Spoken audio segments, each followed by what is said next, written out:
We are following a stunning new turn in the murder case against Oscar Pistorius that is just coming to light this morning. The man who's leading the investigation is now under investigation himself today. NBC's Michelle Kosinski is at the court once again this morning. And Michelle, good morning to you.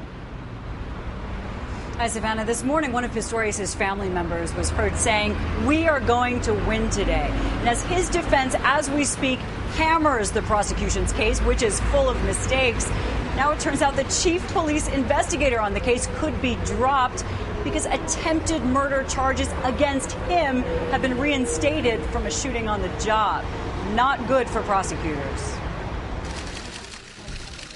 Oscar Pistorius arrived to find out whether he will get his freedom back on bond, facing a charge of premeditated murder and for 3 days now, the world's press.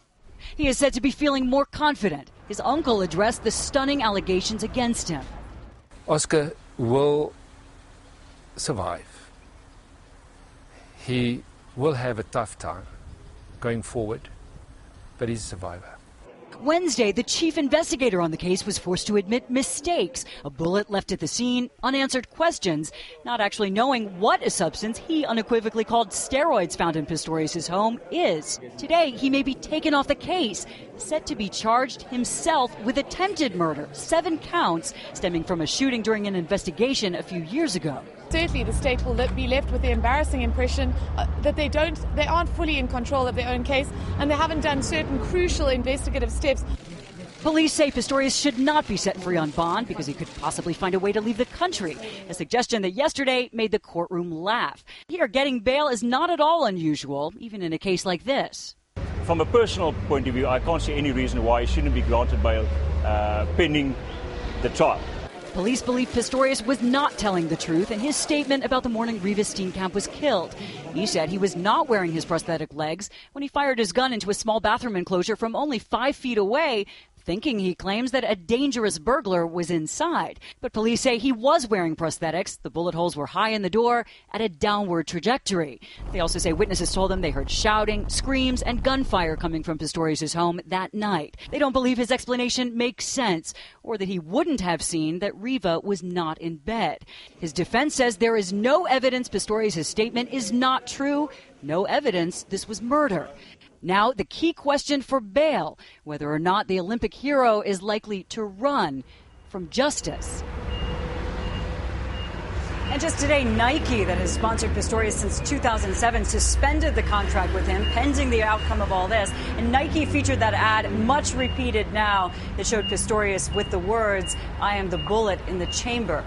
Savannah? Michelle, stand by for a moment. I want to ask you how it is this lead detective, who apparently is facing murder charges, was on the job investigating murder cases, let alone a very high-profile one, if this case was still active. How did that happen?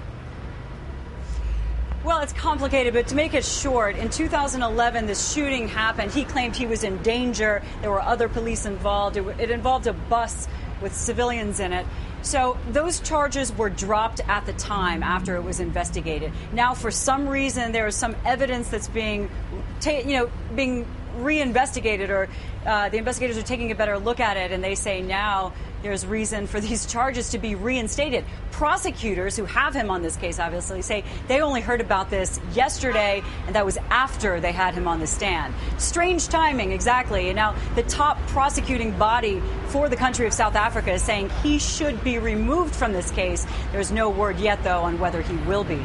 Savannah? And according to one report, these charges were actually reinstated 10 days before these incidents that happened at Pistorius' house. And very quickly, I just wanted to ask you about something that seems very strange to those of us watching from the United States. How is it that there's no camera allowed inside the courtroom to watch the proceedings, and yet there seems to be, for lack of a better term, a photo op where cameras come in and are able to shoot Oscar Pistorius while he just stands there before court? That's really at the discretion of the judge, and there's been so much media pressure to get some footage, some photographs of Pistorius, that the judge has made this concession. Okay, you can be in there and record.